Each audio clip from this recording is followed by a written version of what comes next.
Hello, Sean. Welcome to Fast Track Podcast. Hey, Yassi, pleasure to be here and an honor for being featured in your podcast. Yeah, it's my honor. Like last time we chatted on your podcast, The Leadership Stack, and I discovered that you have a very interesting background and your experience is really worth sharing here for my audience. So I want to ask you, how did you start your own company, right? How did you grow it from one person till now have 50 plus employees and 1 million revenue? Yeah, so actually it started so I'm an almost kick-out student in college, right? Failed 28 units, it's a lot. And I realized not a lot of companies would hire someone with 28 failing units in their transcript of records. So it's a series of divine appointments. That's the best way I could describe it, because I was writing in a blog called God and You, and it's a blog about my faith as a single Christian guy. And it's just something that I like to do. And I realized when I look at the stats, not a lot of people were reading my stuff. And as a writer, you pour your heart and soul into your articles. That's the goal, to have more readers and subscribers. And I searched around and this thing called SEO kept popping up. So I looked around, what's this SEO thing? And this is way back 2009. And the little references and pieces of content out there that talk about SEO, I had to put these hodgepodge articles together, do my own experiments, because some of them were unethical in Google's eyes, some of them were ethical. I had to figure out which is which. And I wrote everything in another blog called SEO Hacker. And that blog cost like $60 for me to put up, because I did the design. It's so simple. And the hosting and the domain name, I bought it somewhere $60. That's really how I started. And people started to read my stuff there, share as well some of the content on social media. And I started getting inquiries. And people wanted me to do SEO for them. Some companies would start to hire me as a freelancer. Didn't have a company name. I wasn't registered. I remember your story, pretty much same thing, where we're just doing it. We're doing the work. We're not yet official, sure. And more clients started coming in, to the point that I couldn't do the work myself anymore. So I had to hire people. And when I started out, I hired freelancers. That's the way to go. And then more clients came in. I had to incorporate. I had to get my first office, then hire more people as the client base grew. And really the engine of growth for SEO Hackers, because we ranked number one for the money keywords like SEO Philippines, SEO services, SEO company here in this country. And actually, if you search from abroad, it's also SEO Hacker ranking number one. Just keep growing, since SEO is a retainer. As long as we can retain the clients, we provide really good service to them. They feel like we take care of their site, and we actually produce output, meaning they're ranking number one or first page for their keywords. Then they just retain with us every year. And we've grown it to something that is so surreal for me that now we're a $1 million company and we're a 50-man team. Can you give us, our audience, a little bit context when you started writing your own blog and you explored the importance of SEO? At that time, were you trying to build a business, or it's just a hobby, or did you have a job, or you do it on the side, or is it planned, or is it happened accidentally?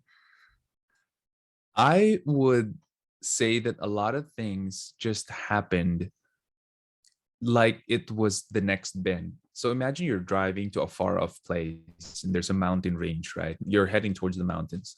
You can't really see the trees. You can't really see the springs of water. You can't see the details. You just see the shadow of the mountain. It's blue.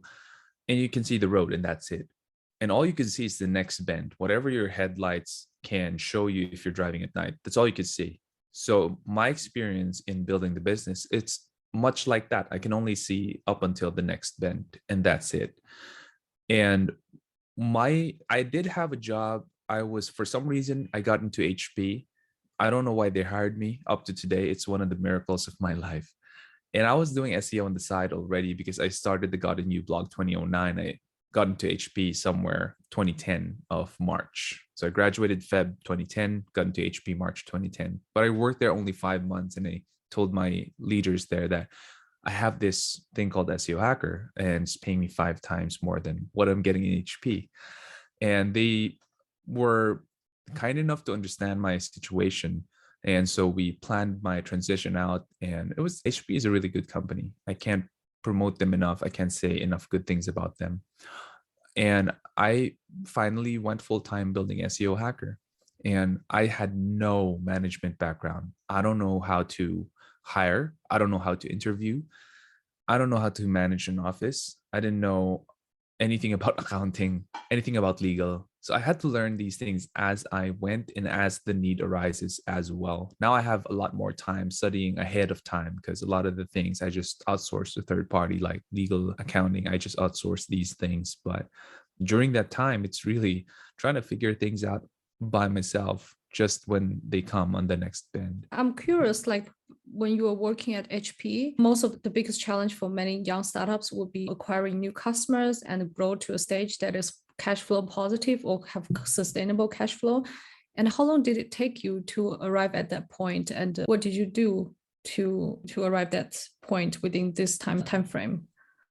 So the secret of SEO Hacker's growth is really ranking number one for our keywords, because it just makes so much sense that you're going to hire an SEO company who's actually ranking for their own keywords, right? That's the best proof of concept and proof of work that you could ever show to any potential client that would knock on your door.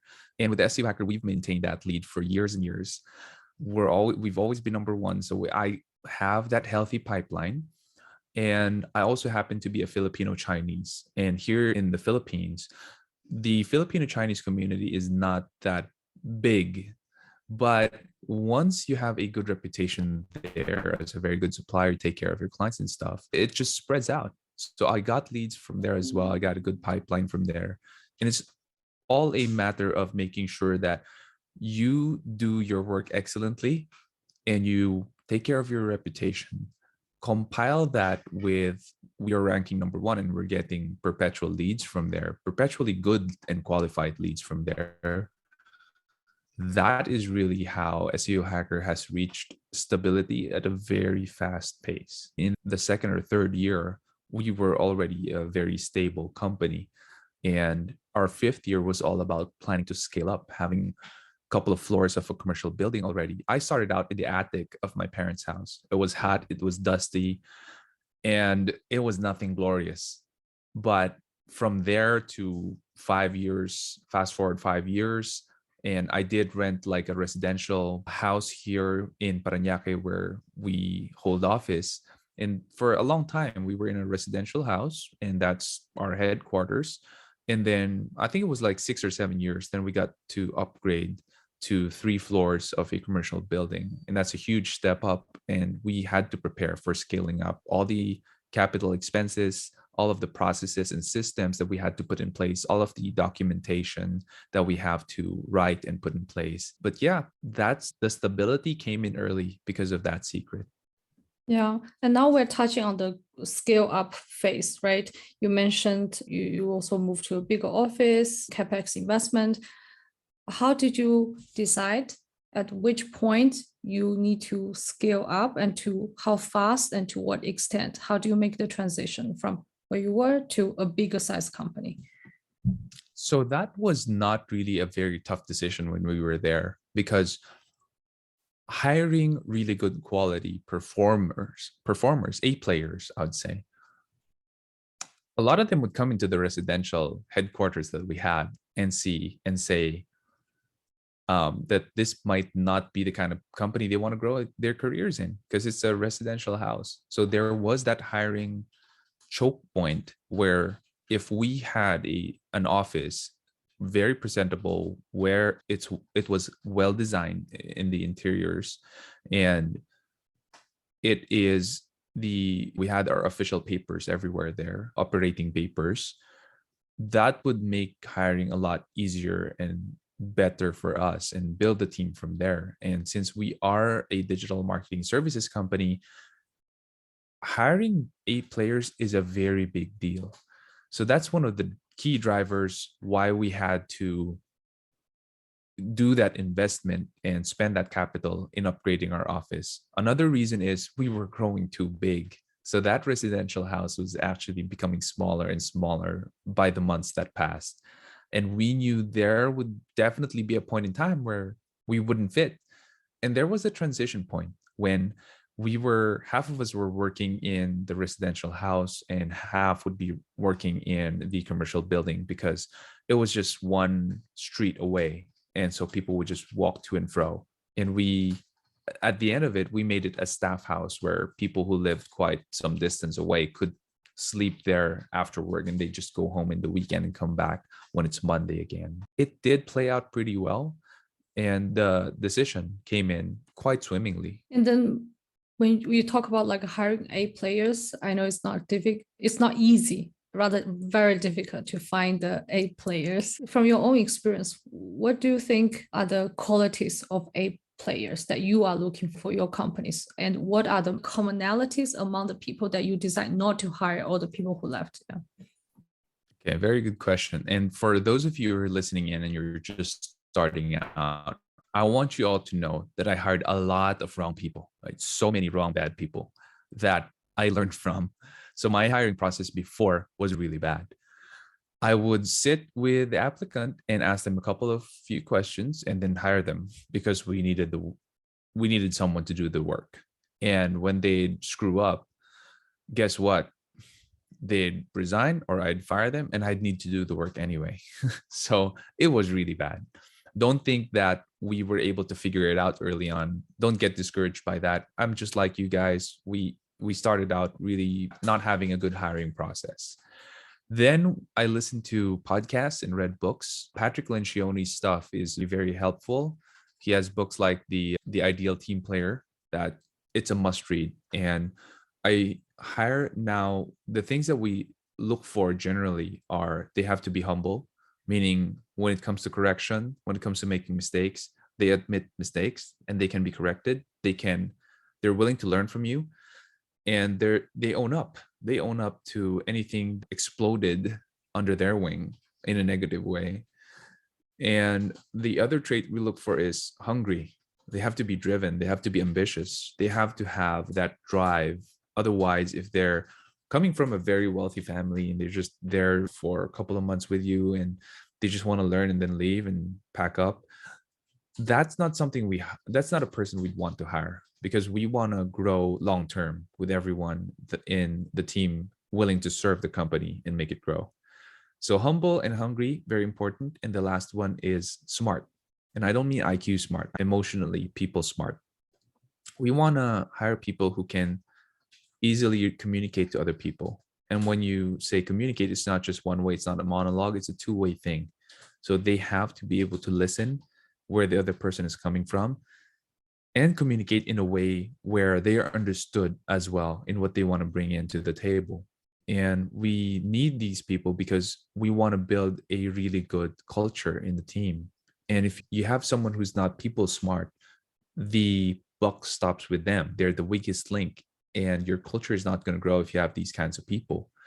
So those are the three general things that we look for. Of course, they have to be competent. That's a given. All teams would hire for competence. It's not uncommon for companies to do that. So we give them tests and actual hands-on practical exams for them to try out. And if they fail there, then it's a no-go.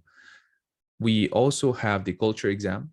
We're very fanatical about our culture, our core value. And we have 6 core values. That's grit, respect for work, challenger, experimentation, unity, and clarity. And we ask them questions, open-ended questions about these things where they do have the answers in multiple choice that they strongly agree or strongly disagree. So it's a five choice question in a scale. And the questions would be like, if you hear or if you have something negative about the management or a peer, do you talk about it with other people in your team, or do you bring it up to upper management? And if their answer is, yeah, that's like me, I bring it up to upper management, then they get plus points for that.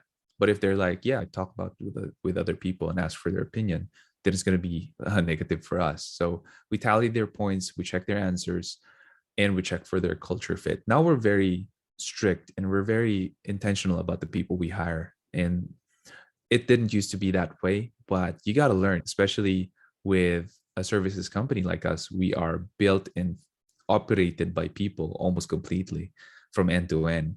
We're very careful about the people we hire.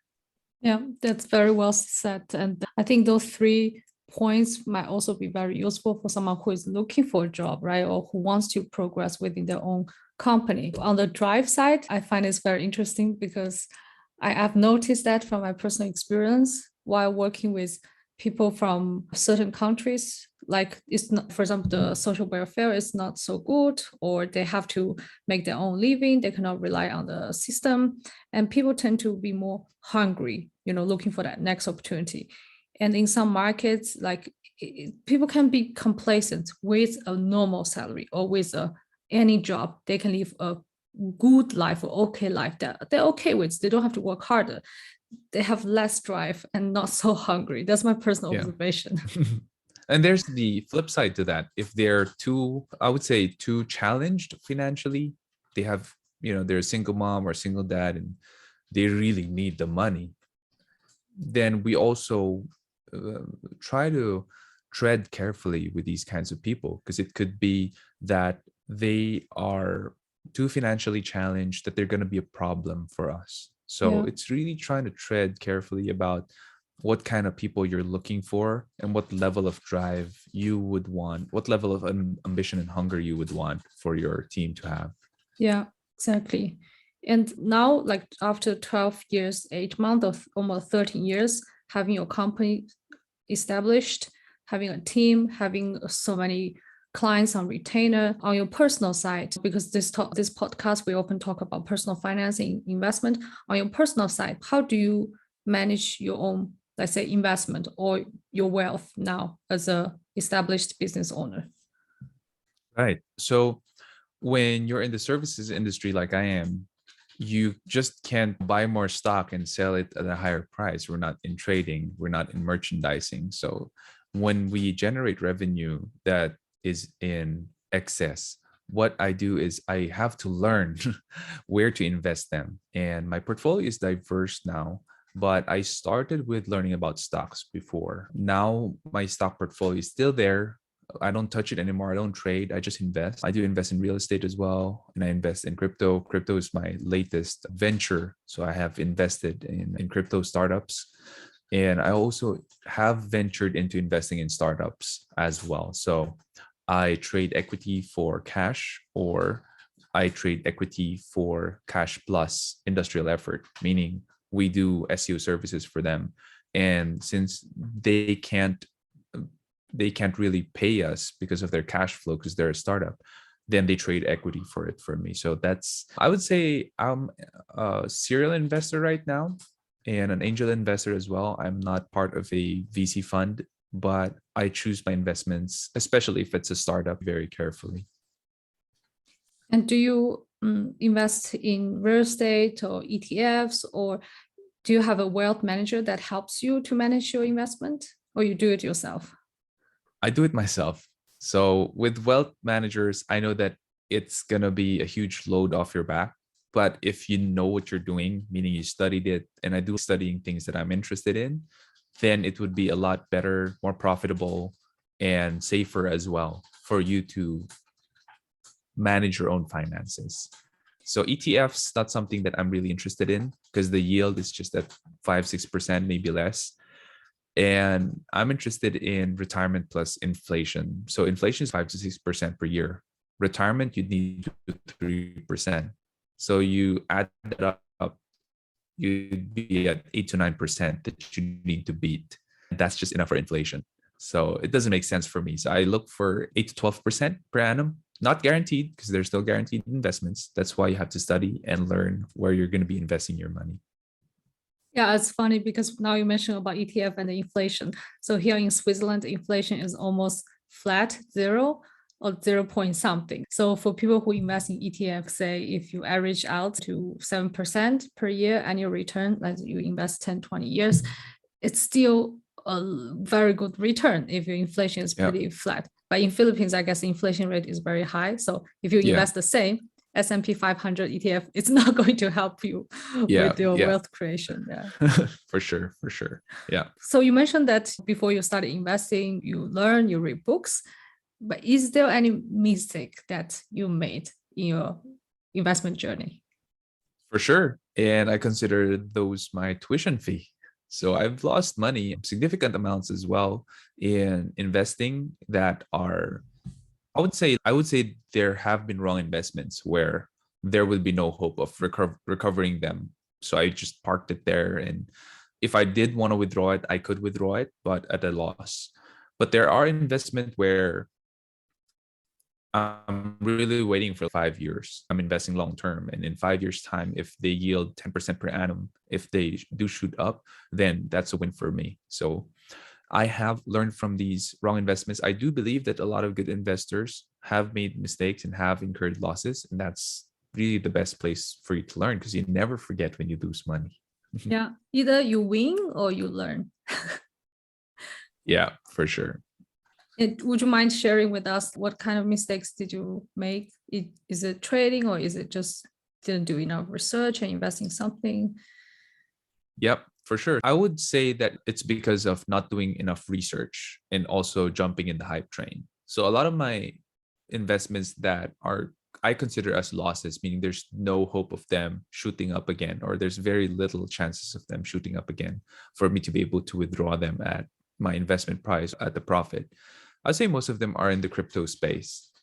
So my stocks portfolio have been performing quite well. My real estate portfolio as well. But in the crypto space, there's a big chance that you would lose. There's only a very small chance that you could win. But when you do win, there's a very high amount of return. The multiplier is like 8 to 10x at least, and it could go up to 100 to 400x if you win. So that would definitely cover the losses if you're someone who has a bigger risk appetite than the average human being. So yeah, I would say mostly in crypto, there are tokens that are not that popular, but there's a huge potential upside. But then when they are dumped and when they hit a very low price, there's almost no chances of them climbing up again. But yeah, I agree with you. It's very risky and you have to know what you're doing. Just for me personally, after investing in crypto all these years, the lesson I learned is that once I started venturing into altcoins, once I started to buy and sell and trade, I would have lost more money than what I would have gained just by holding the more established coins. So that's Yeah, my for strategy sure. now. I think for me, the again, yeah, just I need to make that disclaimer. This is not financial advice, but the best crypto investments that I've made are because I know someone from the founding team or from the core team. So those investments that I make are usually at the pre-seed or seed round. And the Yeah, moment that they launch and go public, they would hit 8 to 10x. yeah, And I only also invest in projects that have good longevity, meaning they lock your investment for a year, 2 years, and then you could only get a small amount, a small percentage of the tokens vesting every so often, every 2 months or every 3 months. So you can't really dump them along with all of the other pre-seed or seed investors because they are building something great. So yeah. those are the kind of investments in crypto that I am doing right now. That makes sense. Now I understand. And many of them are at early stage in their tech development. So it might take a year or two once the application started to be used. And then probably you will see a much bigger upside. Yeah. And so now we Yeah. talk about your business and then we talk about your investment. It seems like you really know what you're doing, right? You do your research, you educate yourself, and then you take actions. That's very great. And but then next step, what are you looking for in the near future? Do you plan to grow your company to the next stage, or do you plan to hire a CEO to run it? Or yeah, what's your plan? So one of the things that are in the pipeline right now that's pretty big is for us to be able to finally start on the building. So I purchased a 600 square lot in a commercial lot very near my house because I don't like commuting far, especially here in the Philippines. Traffic is deadly. And being able to build that building headquarters is the next big thing for us. Hopefully, in the next 2 to 3 years, we're able to finally break ground.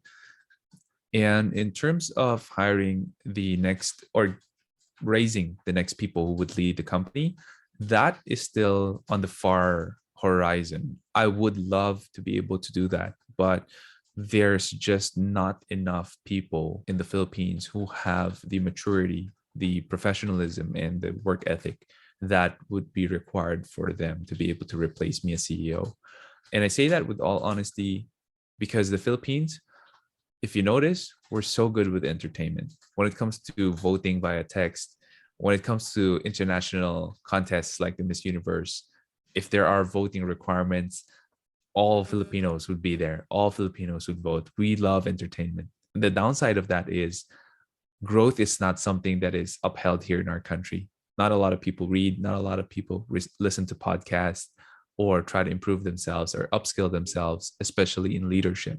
So there are very few people who are going to be considered as good leaders here in the country, unless you have to raise them up yourselves. And that's with the risk of them actually moving on and leaving you and or being poached by other companies. I'd say that's still on the far horizon, but definitely in the icebox. That's part of the roadmap, at least for me as CEO, transitioning down to another person leading the company, because I'm more of the entrepreneur kind of guy where I like starting things up. And I've been doing SEO Hacker for 12 years. I love it. Don't get me wrong. I do love it. I love what I'm doing, but I feel most alive when I'm actually starting something new and building it, making it grow. Yeah, the entrepreneur spirit. Yeah. Thank you so much, Sean. Thank you so much for sharing your personal experiences and your journey with us. And for the audience, if you have a small business or if you have an established business, if you are looking for SEO specialist service, feel free to contact Sean. And if you have any questions or you would like to follow him on the internet, you can check out social media. Would you mind sharing with us where can people find you? Yeah, sure. So I'm on LinkedIn. That might be the best place to find me and connect with me. Just search for my name, Sean, Seansi. If you want to see my website and portfolio, you can go to my website. That's also my name, sean.si, Sean.c. That's my website. Or if you want to shoot me an email, you could use my email address, im@sean.c. This letter. Thanks for having me, Yasi. Take care, everyone.